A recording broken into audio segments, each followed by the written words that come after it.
주님께서 이렇게 베드로를 불러서 이렇게 확인하는 그런 장면이지요. 요한복음 이제 이렇게 우리가 마지막 부분을 이렇게 보게 됐는데요. 그러니까 그냥 네가 나를 사랑하느냐, 내 양을 먹이라, 또 나를 따르라, 그렇게 한 것이 아니고요. 이미 이렇게 처음부터 베드로를 불렀고 또 데리고 다녔고, 그리고 거의 확인시켰고요. 그리고 난 뒤에 마지막으로 주님께서 이렇게 묻고 확인하는 그런 장면이라고 볼 수가 있겠지요. 여러분들이 좀 헷갈리는 것 중에 하나가 뭐냐니까, 하나님이 몇 분이시냐?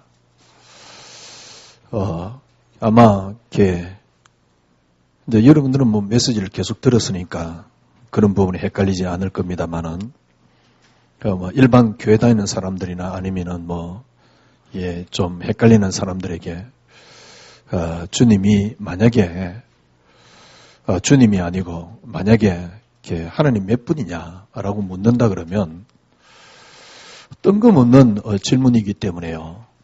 아마 이렇게 당할 겁니다. 여러분은 어떻게 대답하겠습니까? 하나님 몇 분이십니까? 한 분이라 대답하려 그러니까 또 한 분이라 그러면 또 틀렸다 그럴 것 같기도 하고, 세 분이라 그러려고 하니까 또 세 분이라 그러면 그것도 틀렸다 그럴 것 같기도 하고, 이게 좀 헷갈리지요. 이런 부분에 대해서 제가 보기에는 기독교인들이 거의 정리가 안 돼 있습니다. 그리고 딱 정확하게 잘 붙잡지도 못하고 잘 모르고 이렇게 있지요. 하나님 몇 분입니까? 하나님은 한 분입니다. 한 분 외에 하나님을 이야기를 하면 여러분들은 자칫 잘못하면 이단이 될 가능성이 많습니다. 우리는 유일신을 믿습니다. 모슬렘 종교가 유일신을 믿지요. 그건 거의 이렇게 신을 마음에서로 이렇게 해가지고 유일신을 믿습니다. 우리는 하나님이 한 분이라는 유일신을 믿습니다. 하나님 만약에 세 분이다 그러면 다신이 되는 거죠. 다신 종교가 되는 것이죠. 하나님은 한 분이십니다. 하나님은 한 분이신데 여러분이 잘 알다시피 삼위로 계십니다. 그런데 이 삼위가 하나다 그래가지고 삼위일체라는 단어를 쓰지요. 하나님이 한 분이십니까? 예, 한 분입니다. 그런데 삼위로 계십니다. 하나님이 한 분인데 세 가지의 모습으로 나타난 건 아닙니다. 그러니까 하나님이 한 분인데 아버지로 나타나고, 아니면은 또 아들로 나타나고, 또 성령으로 나타나고, 그러면 그것도 이단입니다. 그건 양태론이라고 말하는 거예요. 하나님은 한 분이시죠. 한 분인데 참 이 대답이 좀 어렵잖아요. 한 분이신데 삼위로 계십니다. 아니, 하나님 한 분인데 삼위로 계시다. 이 말이 도대체 무슨 말입니까? 참 어려워요. 그러면 성자 하나님은 하나님 아닙니까? 성자를 하나님이라 그러는데, 예, 하나님 맞습니다. 그러면 성부 하나님이 계시고 성자 하나님이 계시는 거 아닙니까? 예, 맞습니다. 근데 그러면 한 분, 두 분이네요. 두 분이잖아요. 성부 하나님 계시고 성자 하나님이 계시잖아요. 분명히 그러면 두 분이거든요. 거기다 성령 하나님 계시면 세 분이거든요. 근데 세 분이 되면 안 돼요. 세 분이 되면 안 되고요. 성부 하나님, 성령 하나님, 성자 하나님 세 분이 계시는데 하나입니다. 그러니까 어떤 면에서는 세 분이라 그러면 그것도 벌써 틀린 거예요. 한 하나님이란 말이에요. 여러분과 저는 한 하나님을 믿는 유일신 종교입니다. 종교라는 단어는 좀 이상한데 하여튼 간에 종교로 따지면 유일신을 믿는 한 하나님을 믿는 것이란 말이죠. 그런데 한 하나님인데 삼위로 계세요. 그러면 성자 하나님이 그러면 성부 하나님하고 그러면 각각 다른 분입니까? 예, 다른 분입니다. 그런데 성부 하나님이 계시고 성자 하나님이 계신 것은 분명한데 나눌 수 없는 하나입니다. 참 이게 그래 삼위일체가 어려운 거예요. 그래서 이단이 제일 많은 게 삼위일체입니다. 그러니까 지금 목사님들 가운데 그렇게 생각하시는 분이 혹시 있을는지도 몰라요. 양태론적인 하나님으로 생각하는 거죠. 하나님이 한 분이신데 세 가지의 형태로 나타났다. 그건 양태론입니다. 하나님은 세 분이 계시는데 하나, 둘, 셋으로 나눌 수 없는 하나입니다. 그래서 우리는 한 하나님을 믿는 겁니다. 성자 하나님이 안 계십니까? 예, 계십니다. 그러나 성부 하나님하고 나눌 수 없는 하나입니다. 아니 성자 하나님이 계시는데 뭔 또 나눌 수 없는 하나, 그건 또 무슨 말입니까? 예, 표현을 그렇게 할 수밖에 없어요. 왜냐하면 다른 표현이 이게 설명이 안 되기 때문에 그래요. 그래서 지금도 많은 성도들이 헷갈리는 거거든요. 그래서 어떻게 쉽게 설명을 할 수 있느냐? 사실은 이거는 쉽게 설명이 되어지는 게 아닙니다. 그냥 가장 간단하게 쉽게 설명하는 것은 양태론밖에 없어요. 그런데 양태론은 아니라니까. 양태론이 뭐냐? 한 하나님인데 세 가지 형태로 나타났다. 그런데 한 하나님이 아니라니까. 또 한 하나님이라 그래놓고 한 하나님이 아니라 이게 무슨 말입니까? 하나님은 한 분이십니다. 한 분이신데 삼위로 계세요. 그래서 굉장히 이게 뭐랄까요? 잘못하면 복잡한 거예요. 그래서 우리는 삼위로 계시지만은 일체다 그래가지고 하나다 그래가지고 이렇게 삼위로 계시지만은 하나다 그래가지고 삼위일체라고 말하는 겁니다. 하나님은 한 분이십니다. 성부 하나님이 계시고 성자 하나님이 안 계십니까? 아닙니다. 성자 하나님도 계십니다. 그런데 성부 하나님, 성자 하나님 두 분이 계시지만은 두 분이라고 말을 할 수 없는 하나예요. 아니 이게 도대체 이게 무슨 말입니까? 이렇게 뭐가 복잡습니까? 왜 그러냐를 여러분들이 먼저 이해를 하셔야 돼요. 삼위로 계시는데 왜 그러냐는 겁니다. 많은 사람들이 삼위로 하나님이 그러니까 성부 하나님, 성자 하나님, 성령 하나님 계시다 이렇게 하지만은 삼위로 계시다는 걸 알지만은 왜 그렇게 계시느냐를 잘 몰라요.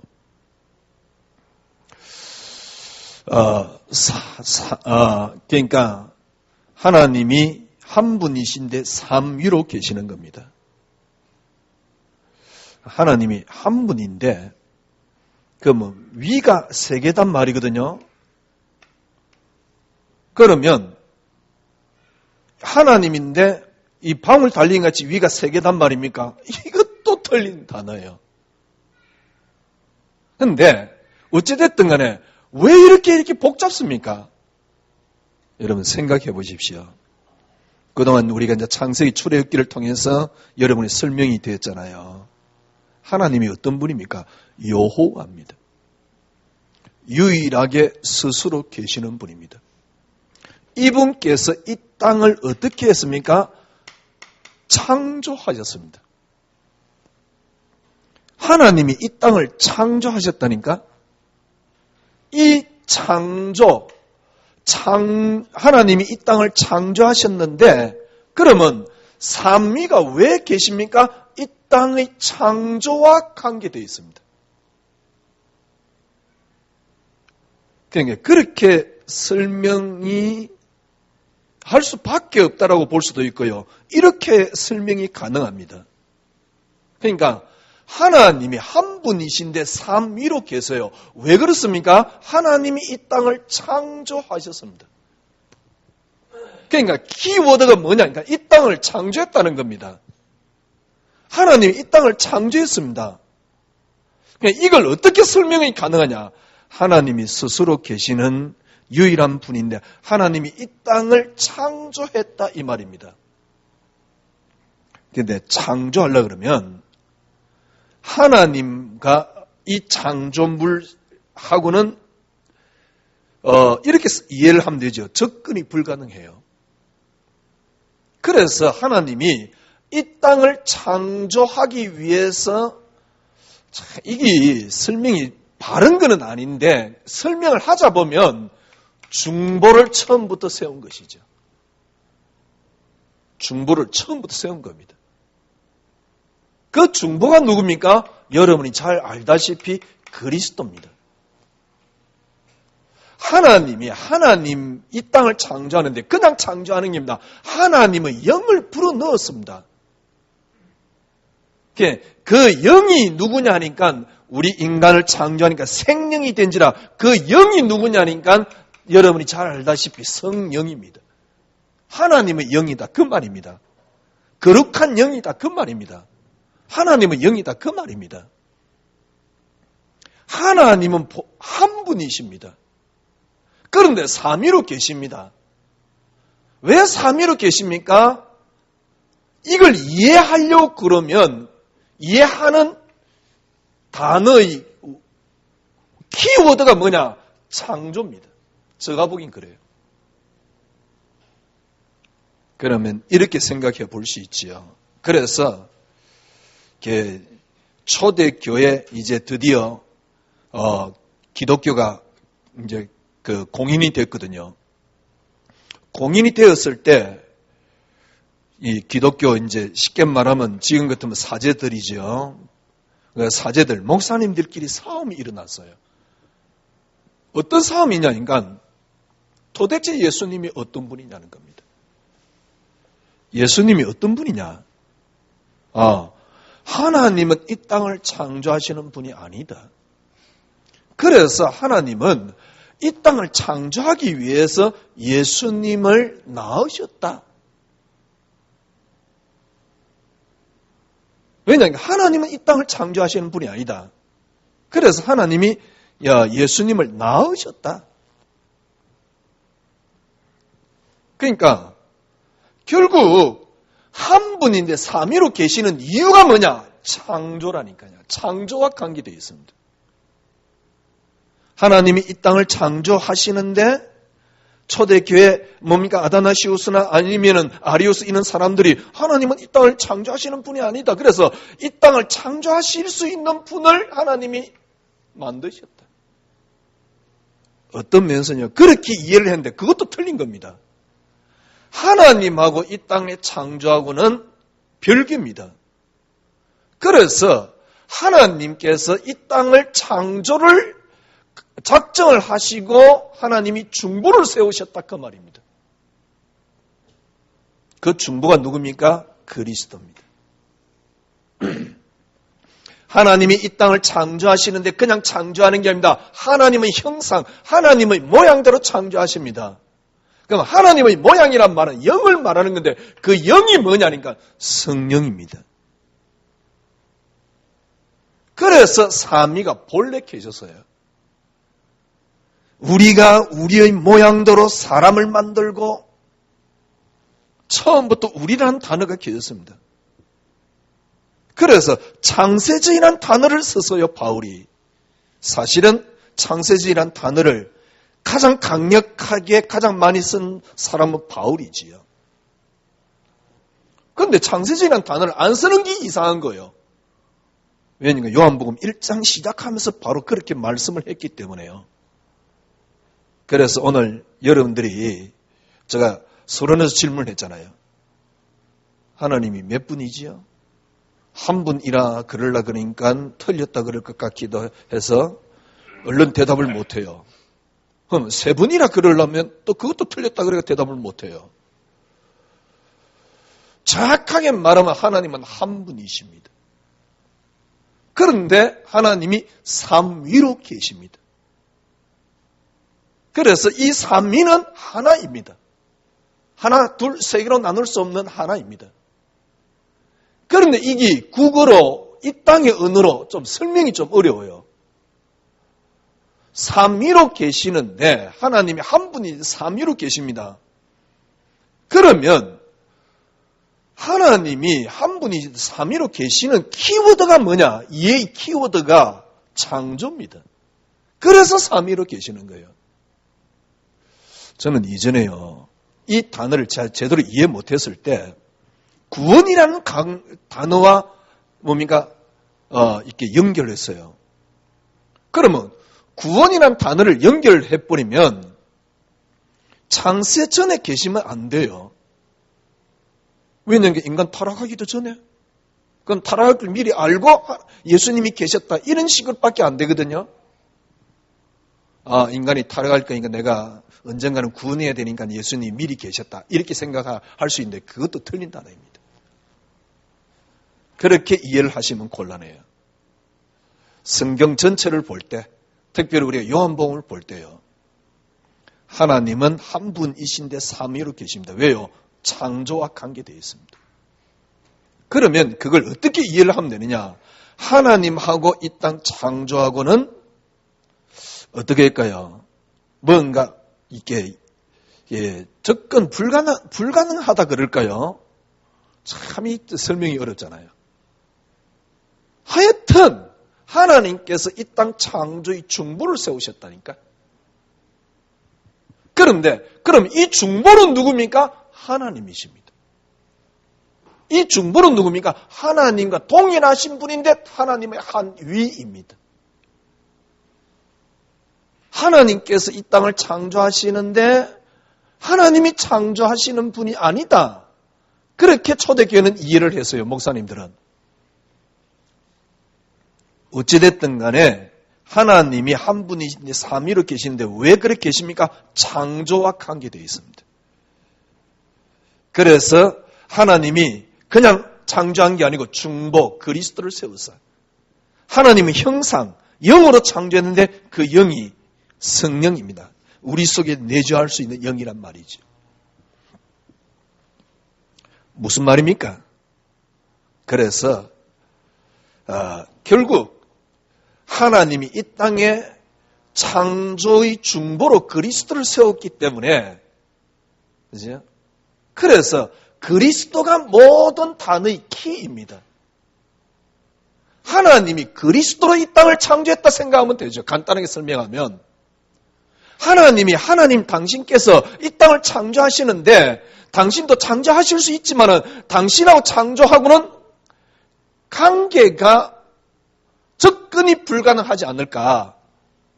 참 이 설명이 어렵지요. 그래서 하나님이 처음부터 중보를 세운 겁니다. 그래서 하나님이 한 분이신데 왜 삼위로 계시느냐를 이해를 하려고 그러면 창조라는 단어를 이해를 하셔야 되고요. 창조로 이해를 하시면 되고요. 그러면 이 땅에 여러분과 제가 창조물이잖아요. 이 땅의 모든 것들은 창조물이잖아요. 그럼 어디서 시작되었습니까? 그리스도로 시작된 겁니다. 그래서 이 땅의 모든 시작은 바로 그리스도입니다. 이 땅의 역사는 그리스도의 역사입니다. 우리가 이렇게 히스토리, 그의 이야기다 그럴 때 누구 이야기입니까? 그리스도입니다.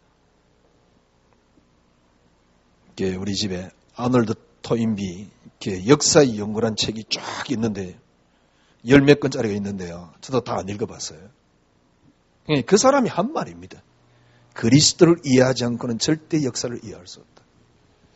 그렇죠.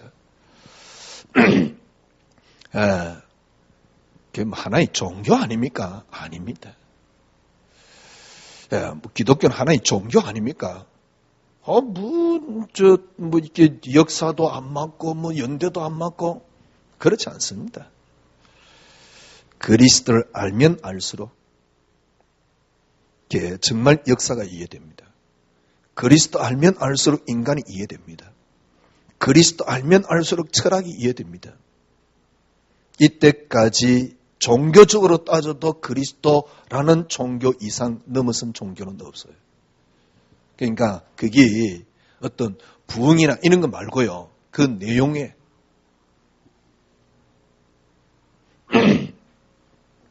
그리스도만큼 넓은 사랑을 설명하는 책은 없습니다. 그러니까 네 이웃을 네 몸의 사랑해라.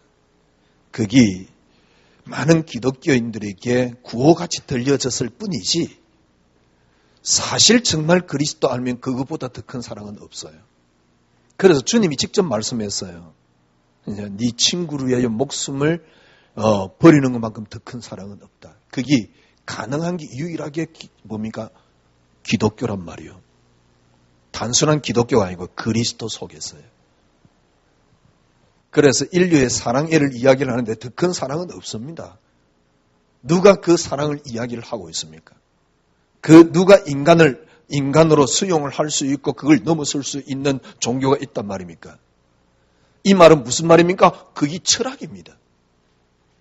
그게 이념입니다. 우리나라도 지금 한참 이념 논쟁이 또 다시 불이 붙었잖아요. 그런데 그 이념을 우리가 여러분이 그리스도를 이해를 해버리면요. 그게 아무것도 아닙니다. 그리고 얼마든지 수용할 수 있는 겁니다. 이념이 다른 사람을 수용하자 그런 말이 아닙니다. 그거는요. 그런 이념은 지금부터 영원토록 없어지지 않습니다. 그리스도만이 가능합니다. 그리스도 안에서만이 가능합니다.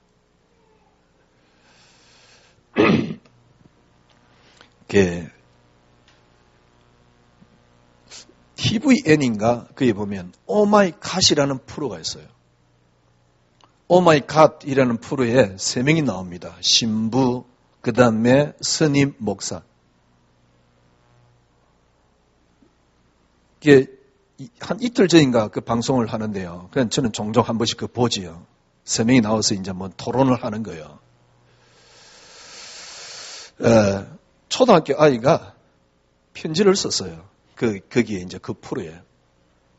기독교는 이해가 안 된다는 거지. 왜냐하니까 초등학교 아이도 알고 있는 진화론을 기독교는 말도 안 되는 연대를 가지고 뭐 이렇게 이야기를 한다는 거예요. 쉽게 대답을 못 하지요. 물론 그렇게 물으면 어떤 면에서는 얼른 대답할 그게 없습니다. 왜냐하니까 거기에 대한 정확한 과학적인 증거를 우리가 안 갖고 있기 때문에. 그러면 그렇게 말하면 창조론의 허구성을 이야기할 것 같으면 그럼 진화론의 허구성은 없습니까? 진화론은 뭡니까? 예를 들면 제가 이야기했잖아요. 인문학자가 인간이 불을 사용하면서 뇌가 발달됐다? 그러면 지금 원숭이에게 삶은 고기를 계속 먹여보세요. 얼마만큼 뇌가 발달되는데?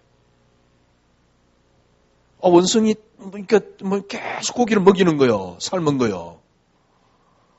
그러면 구운 걸 먹이든가 삶은 걸 먹이든가. 그러면 원숭이 새끼가 또 태어날 거면 계속 한 먹여보세요. 얼마만큼 발전하는가? 참 재미있지요. 어느 순간부터 인쇄술이 발달되기 있습니다. 물론 인쇄술 발달되기 전에도 정확한 언어가 있었어요. 주로 이제 그때는 막 가죽에다가 쓰고요. 그 다음에 벽에다가 이제 이렇게 남겼지요. 왜냐니까 종이가 발달이 안 되고 인쇄술이 발달 안 됐으니까.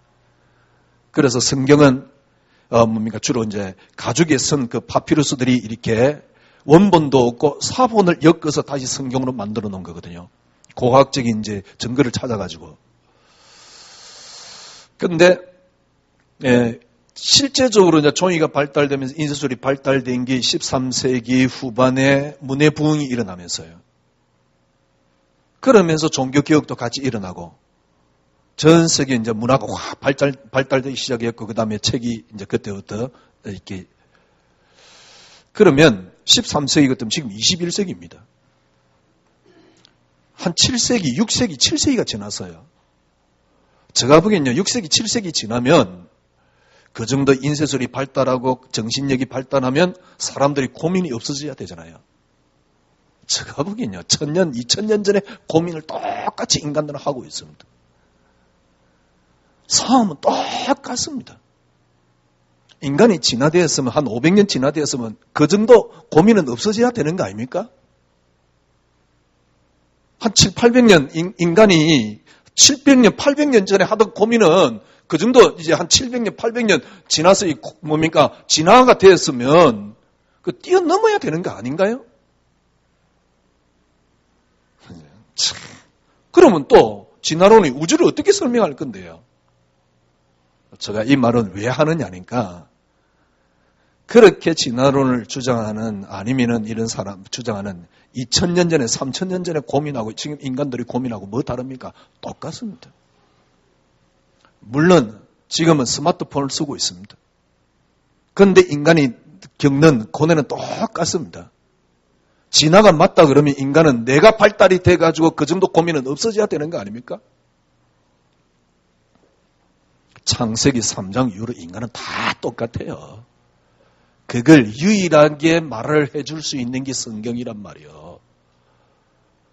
심리학 과연 필요합니까? 왜 심리학에 교회가 지금 졌습니까? 왜 교회는 심리학 비슷한 걸 갖다 드려야 됩니까? 갖다 들었는데 돼야 됩니까? 그걸 옥송호라는 옥간호 목사 아들이 그 책을 써서요. 제가 보기엔요, 한 단어가 이해를 제대로 안 돼서 그렇습니다. 그게 뭔지 압니까? 창조와 관계된 유일한 단어가 있다니까, 그리스도. 그래서 이걸로 모든 것들이 시작되었습니다. 그러니까 이 근원이 파헤쳐지지 않으면 인간은 이해 안 됩니다. 그리고 절대 문제 해결 안 됩니다. 답 없습니다. 그런데 참 억울한 거는요, 그렇게 그리스도 말하는 우리가 그리스도를 모르고 있고 그리스도 답이 없다는 사실이에요. 모르겠어요. 어느 날 보니까요, 그리스도보다 위대한 게 마귀가 돼가지고요. 지난주 제가 말씀드렸잖아요. 왜 우리의 문제의 원인을 마귀에게 찾습니까? 마귀가 그렇게 위대합니까? 일단 마귀에게 찾아요. 우리 가정이 안 되는 이유를 마귀에게 찾아요. 그래가지고 그 안 되는 그걸 잘 한번 해보려고 그리스도를 갖다 붙여놓은 거예요. 그러니 그리스도는 능력이 없지. 이런 억울한 일이 어디 있습니까? 그런데 재밌는 건 그걸 복음이라고요. 그러니까 할 말이 없어. 그러니까 이런 말을 계속 제가 해야 되는 것도 참 억울하고 웬통한 일이에요. 근데 이 말을 해도 못 알아들으니까 이게 이제 더 웬통한 일이지. 어쩌면 도망갈까 그 생각밖에 없지, 못 알아들으면. 그래서 그리스도 한 분으로 여러분들이 모든 역사의 흐름은 이겁니다. 이거 이해 안 됐으면 글쎄요, 교회 왜 다닙니까? 하기야 빌고 기도 좀 하면 또 잘해준다 하니까 무당 같은 하나님 만들어 놓고요. 지금 우리가 이러고 있거든. 참 억울한 거 아닙니까? 교회가 교회 역할을 못하니까.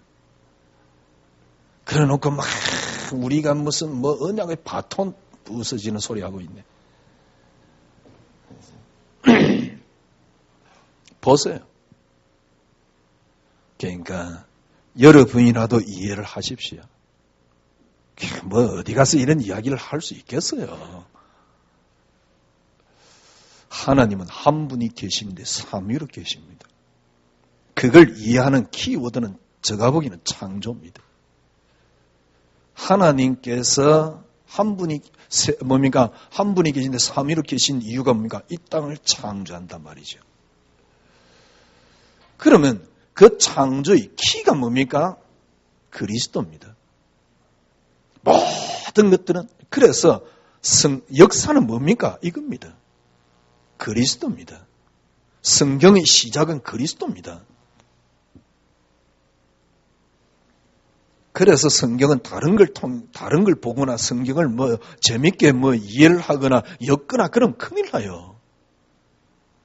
예? 신천지가 제일 잘하는 게 뭡니까? 성경을 구약과 연결해가지고 막 이렇게 엮어놨어요. 성경은 그런 이야기가 아닙니다. 성경 분명히 그랬잖아요. 우리가 우리의 모양대로 사람을 만들고. 이 인류의 모든 시작이 바로 그리스도입니다. 또한 여러분 우리 인생의 모든 것이 어디서부터 시작돼야 됩니까? 그리스도란 단어입니다. 그걸 조금이나마 우리가 이해할 수 있는 게 요한복음입니다. 요한복음 1장을 보십시오. 우리 지금 오늘 마지막 장 보고 있으니까요. 요한복음 1장에 뭐라 그랬습니까? 태초에 말씀이 계시니라. 이 말씀이 하나님과 함께 계시니 이 말씀은 곧 하나님이라. 그러니까 말씀이 뭡니까? 로고스. 그죠? 태초에 뭐가 있었다고요? 태초에 말씀이 계시니라. 그러니까 말씀이 계시니라. 이 말씀이 어떻게 해요? 하나님과 함께 계셨어요. 이 말씀은 이 로고스는 뭡니까? 곧 하나님이니라. 그러니까 말씀이 하나님과 함께 계셨는데 이 말씀은 뭡니까? 곧 하나님이란 말이죠. 하나님과 함께 계신데 곧 하나님입니다. 2절에요. 왜요? 그가 태초에 하나님과 함께 계셨고 3절에 만물이 그로 말미암아 창조입니다. 만물이 그로 말미암아 지은 바 되었으니 지은 것이 하나도 그가 없이는 된 것이 없느니라. 이 안에 뭐가 있다고요? 이 안에 생명이 있느니라. 이겁니다. 생명이 있으니 이 생명은 뭡니까? 이 창조물에 쉽게 말하면 사람들의 빛이단 말이지.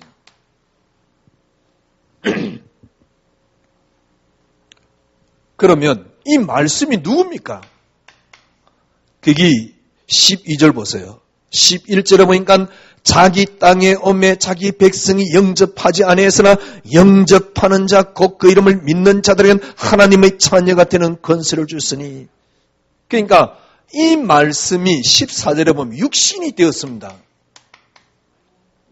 육신이 되어서 이 땅에 오셨는데 아무도 영접하지 않았습니다.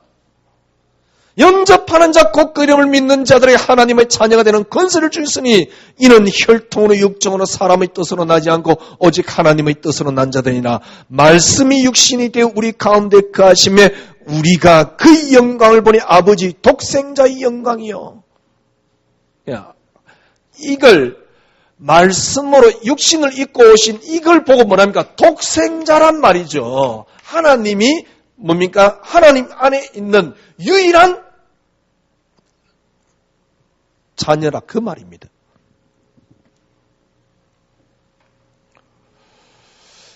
독생자죠. 독생자.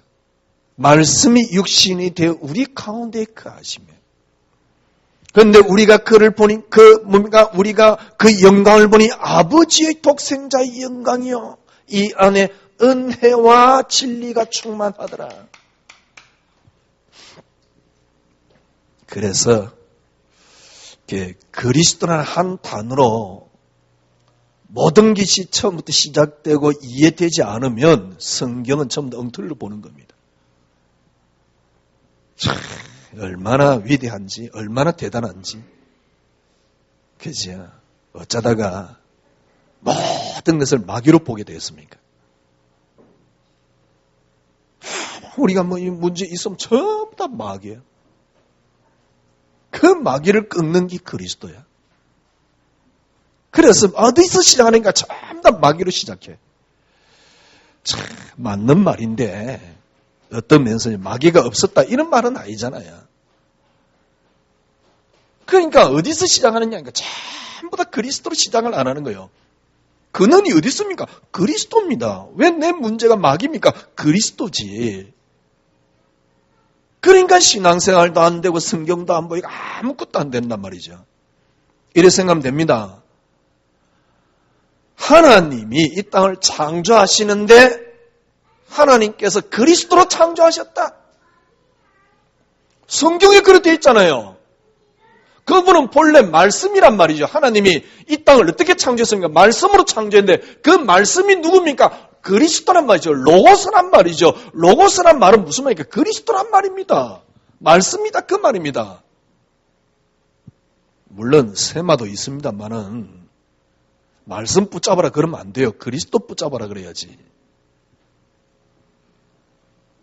이 말씀이 하나님과 함께 계셨는데 곧 그가 하나님이단 말이에요. 그런데 만물이 그로 말미암아 모든 게 창조되었어요. 그가 없이는 창조된 것이 없는데 이 안에 뭐가 있다고요? 생명이 있느니라.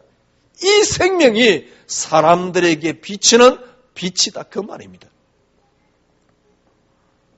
이 말씀이 육신이 되어 우리 가운데 임했는데 우리가 그 영광을 보니 아버지 독생자의 영광이요. 은혜와 진리가 충만하더라. 어떻게 하면 됩니까? 아무도 영접하는데 영접하는 자에게는 하나님의 자녀가 되는 권세를 주셨나이다.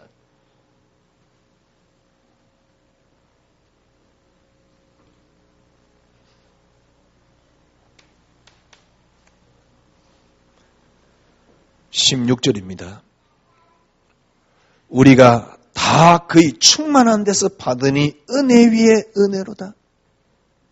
우리가 다 18절입니다. 본래 아버지를 본 사람이 없으되 아버지를 볼 수 있는 분이 아니지요. 아버지 품속에 독생하신 하나님이 나타내셨느니라. 아버지 품속에 있는 독생하신 하나님이 나타내셨느니라. 그러니까 쉽게 말하면 무슨 말입니까? 어떻게 이 땅의 모든 것들을 하나님이 나타냈습니까? 독생하신 하나님. 쉽게 말하면 그리스도를 통하여 이 땅의 모든 걸 나타냈어요.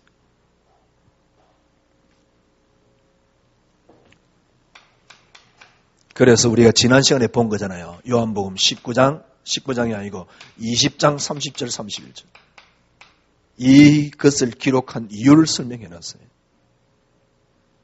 이유가 뭡니까? 요한복음 아니면 성경 전체를 설명한 이유가 뭡니까? 아, 예수 그분이 바로 이 그리스도시구나. 그래서 우리는 그분을 믿고 영생을 얻기 위하여. 쉽게 말하면 성경은 하나를 조명하고 있단 말이에요. 그리스도. 왜? 당연히 그리스도를 조명할 수밖에 없잖아요. 왜냐니까 그분이 처음부터 하나님과 함께 계셨던 로고스란 말이죠. 그런데 그 말씀이 육신을 입었단 말이죠. 아버지를 본 사람은 없습니다. 아버지, 독생하신 아버지가 나타나신다. 그분이 누굽니까? 그리스도로 이 땅의 모든 걸 하나님이 나타내셨습니다. 그래서 모든 것의 시작은 그리스도입니다. 요한복음은 뭘 설명하는 겁니까? 그러면 이 그리스도가 어떤 분이냐는 겁니다.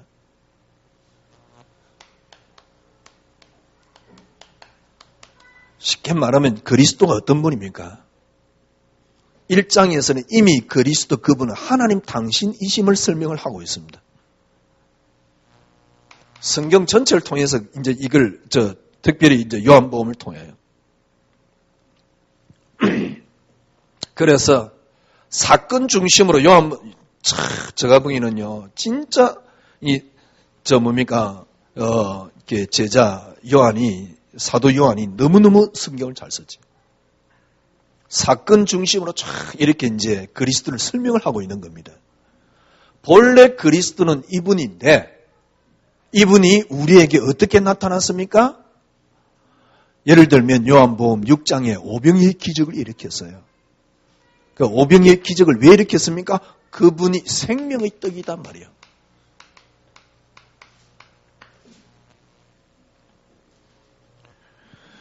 요한복음 8장에 보니까 음행한 여자가 현장에서 잡혔습니다. 예수님께 데려왔습니다. 뭘 설명하는 겁니까? 주님이 세상의 빛이다 그 말입니다. 요한복음 9장에 맹인이 눈뜨게 되었습니다. 뭘 설명하는 겁니까? 세상의 빛이다 그 말입니다. 요한복음 10장에 예수님께서 설명을 합니다. 주님 뭡니까? 선한 목자다 그 말입니다. 이렇게 나무가지 설명하면서 선한 목자다 그 말입니다. 양을 설명하면서. 요한복음 11장에 죽은 나사로를 살렸습니다.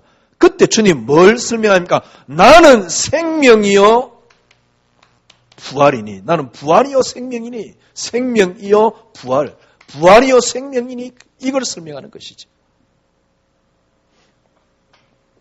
그리스도 속에 생명의 떡이 있습니다. 그 앞에 사건, 그 사마리아 여인에게는 주님 뭘 설명했습니까? 내가 생수라고 설명을 했지요. 그래서 나를 마시는 자는 영원히 목마르지 아니할 것이다. 아니 선생님 내게 그런 물이 있으면 좀 주십시오. 내가 바로 그다. 주님이요. 생수를 설명했죠. 그러니까 이 그리스도를 알면 영원히 목마르지 않습니다. 이 그리스도를 알면 영원히 줄이지 않습니다. 이 그리스도를 알면 세상의 빛을 보게 됩니다. 이 그리스도는 선한 목자입니다. 이 그리스도는 생명이요 부활이다. 요한복음을 통해 쭉 설명하고 있는 것이지.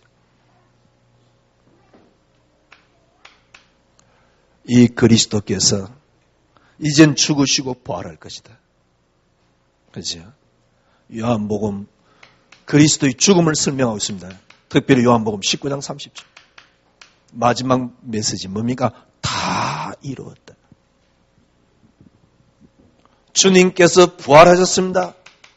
주님이 약속하신 모든 걸 다 이루었다. 부활하신 주님이 제자들에게 나타나서 지난주 한 메시지입니다. 뭐라 그랬습니까? 내가 너희에게 평안을 끼치노라. 평안을 끼치노라. 주님이 십자가에 다 이루시고 우리가 이 사실을 아는 그 그리스도의 부활을 우리가 확인하면 그때부터 우리에게 평안이 끼쳐지는 겁니다. 그래서 부활하신 주님이 나타나서 뭐라 했습니까? 너희들이 성령을 받으리라. 이걸 미리 요한복음 14장, 15장, 16장, 17장에 설명을 해놨어요. 요한복음 14장 16절 뭐라 그랬습니까? 영원토록 우리와 함께 할 것이다. 26절에 뭐라 그랬습니까? 내가 말하고 생각나는 모든 것을 깨닫게 해주실 것이다. 27절에 너희들이 이제 뭡니까? 세상이 주지 않는 평안을 너희에게 끼치노라. 16장 13절 이 성령은 진리의 영이라 진리의 영이 너희를 진리 가운데로 인도하여 주실 것이다. 네, 그리스도가 어떤 분이냐를 설명한 겁니다. 예, 다시 한번 말씀드립니다.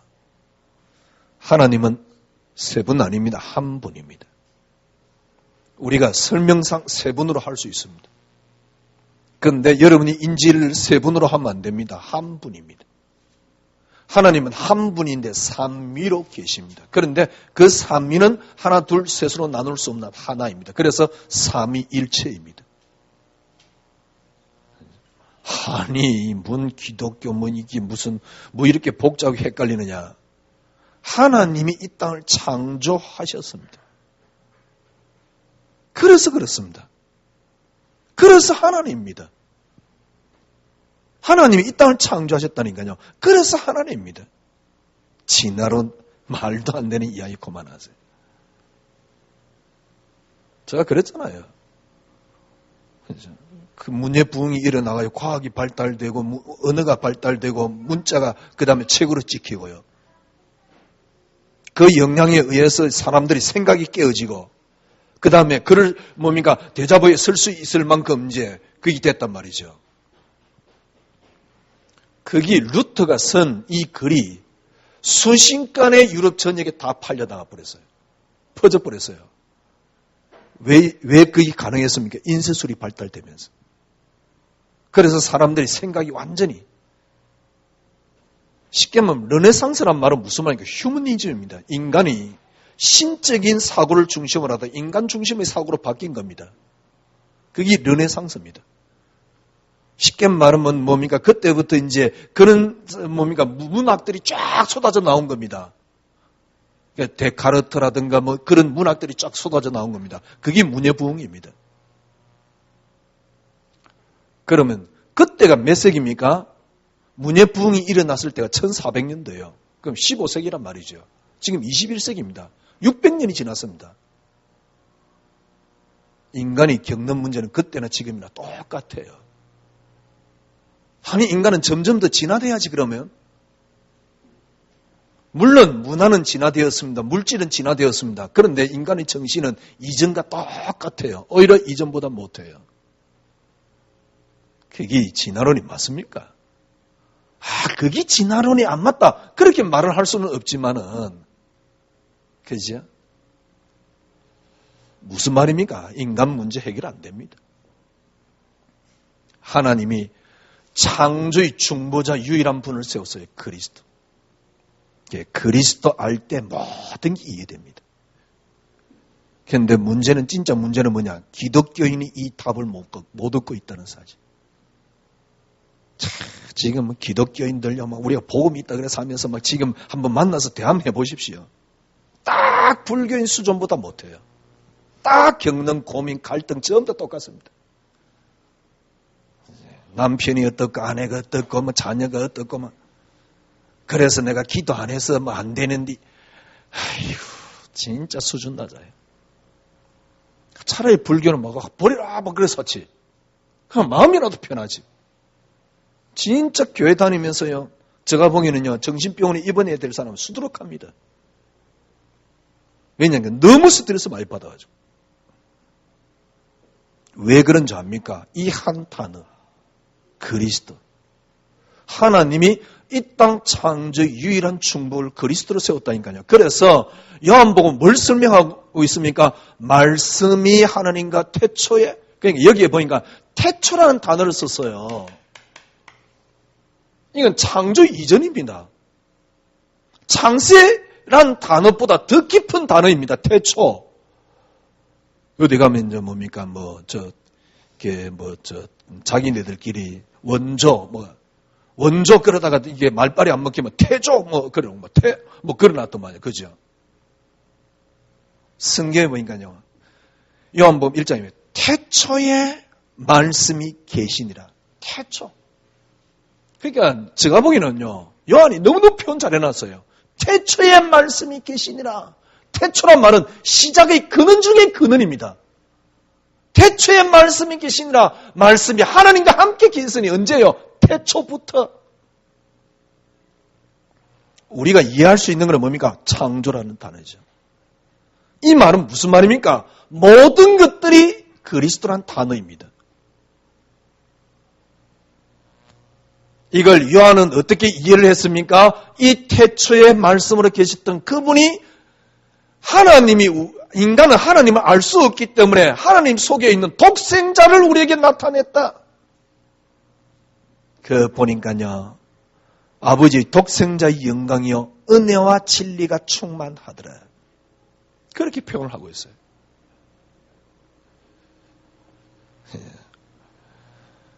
그래서 요한은 이걸 쓴 이유를 설명했습니다. 이분이 바로 그리스도다. 이분이 태초에 계신 그분 아니냐. 그러니 간단한 답이 있지 않냐. 예수가 그리스도란 사실. 예수라는 몸을 입고 온 그분이 이분이다 그 말입니다. 그러면 그분은 어떤 분입니까? 영원히 목마르지 않는 생수가 있습니다. 영원히 가라지 않는, 배고프지 않는 생명의 떡이 있습니다. 그래서 생명이요, 부활입니다. 그분이 돌아가시면서 모든 걸 다 이뤘다 그랬습니다. 부활하사 너희에게 평강이 있을지어다. 어떻게 해요? 성령이 우리에게 임하면. 자, 이런 비밀의 배경을 놓고 주님이 하신 말씀입니다. 오늘 본문 요한복음 21장은요.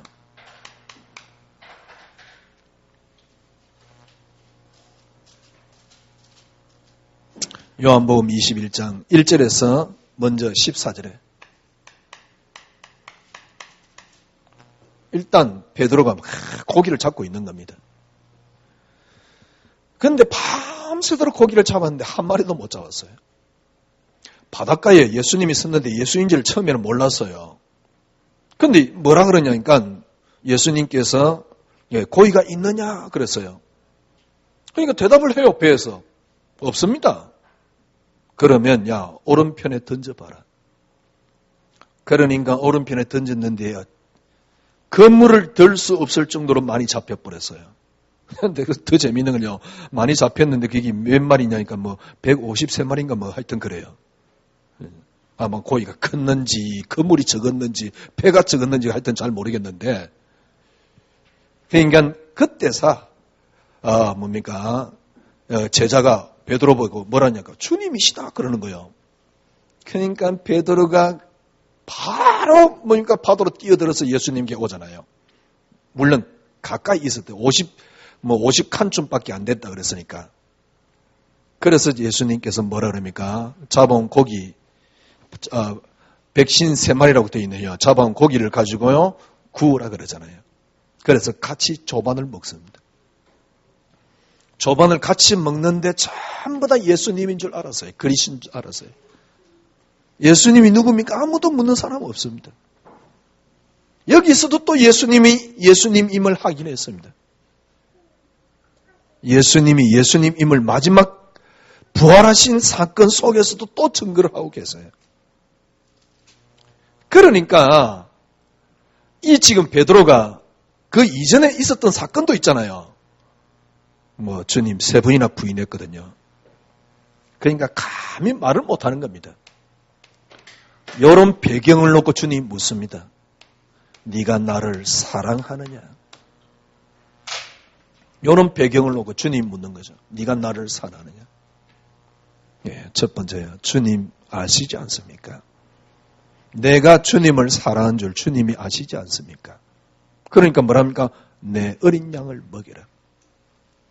두 번째 또 묻습니다. 네가 나를 사랑하냐? 예, 주님 사랑합니다. 주님 아시지 않습니까? 내 양을 치라. 세 번째 또 묻습니다. 네가 나를 사랑하느냐? 예, 이번에는 왜 저렇게 묻지라고 근심하면서 대답을 합니다. 주님 아시지 않습니까? 내 어린 양을 먹여라. 쉽게 말하면 무슨 말입니까? 주님 사랑하냐고 묻습니다. 그러니까 사랑한 줄 그때서 제대로 대답을 하잖아요. 내가 주님 사랑한 줄 주님이 더 잘 아십니다. 그래, 내 어린 양을 먹여라. 목회를 하라는 건지, 이렇게 양을 먹이라. 무슨 말입니까? 그런 말도 되겠지만은, 정말 그리스도, 이 사실을 가리키라. 그 말이겠죠. 그러면서 베드로에게 하나 더 이야기합니다. 이때까지는 네 마음대로 다녔지만, 이제는 네 마음대로 다니지 않고, 어떻게 죽을 것인가를 설명을 하고 있죠. 베드로가요. 베드로가 탁 나오는데 보니까요. 아니, 예수님을 판자가 예수님에게 이렇게 같이 있는 거예요. 그러니까 이 베드로가 저 사람 어떻게 되겠습니까? 주님께서 그럽니다. 나를 그 사람을 내게 머물러 할지라도 그게 네하고 무슨 상관이냐? 너는 나를 따르라. 주님이요. 나를 따르라. 그리고 베드로는 순교할 것을 하나님께서 이걸 놓고 24절 25절 이 일들을 증언하고 이 일들을 기록한 제자가 이 사람이라. 우리는 그의 증언이 참된 줄을 아노라. 그러니까 마지막 요한이요. 25절 예수께서 행하신 일이 이 외에도 많으니 만일 낱낱이 기록된다면 이 세상이라도 이 기록된 책을 두기에 부족할 줄 아느라. 많이 있지만은 그래서 내가 기록했다. 쉽게 말하면 내가 증인이다 그 말이에요. 그 사실에 대한 증언을 하고 있는 거죠. 누가요? 요한이요.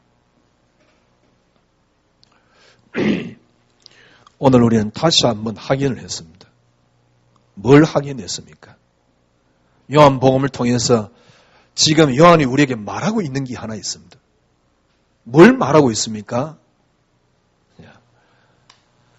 철저하게 모든 것의 시작과 근원이 그리스도라는 사실.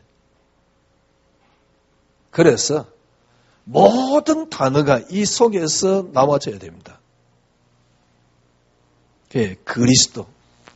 그냥 단순하게 그리스도가 아닙니다. 이때까지 모든 역사는 바로 이걸 보는 눈입니다. 그것뿐 아닙니다. 여러분의 인생 또한 마찬가지입니다. 어디서 시작하는 겁니까? 그리스도라는 단어에서 시작되었습니다. 우리 가정이 이렇고 저렇고 다 헛소리입니다. 우리 가정이 예수를 안 믿었단 말은 흑암이 들어닥쳐서 그거는 더 헛소리입니다. 모든 것은 그리스도라는 단어입니다. 그래서 그리스도라는 근거를 찾지 못하면 여러분이 신앙생활 안 됩니다. 인생의 역사도 마찬가지고 모든 것들이 그리스도라는 것에 대한 근거를 갖고 있습니다. 그래서 여러분과 저는요, 철저하게 그리스도가 여러분의 근거가 되어야 됩니다. 근거, 이게 근원입니다.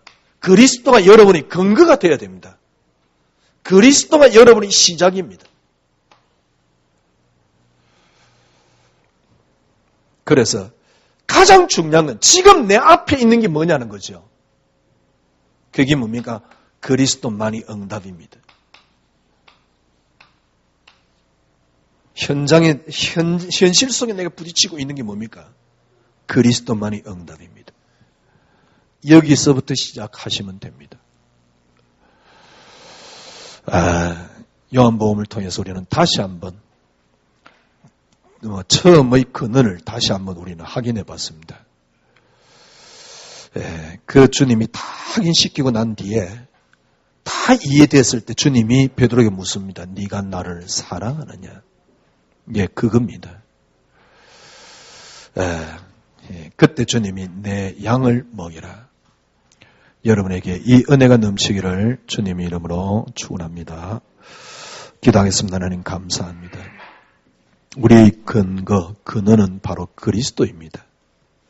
이 땅의 모든 것은 바로 그리스도로 시작되었습니다. 역사 또한 마찬가지고 철학, 인생의 모든 것들은 한 단어의 근거를 갖고 있습니다. 그게 그리스도입니다.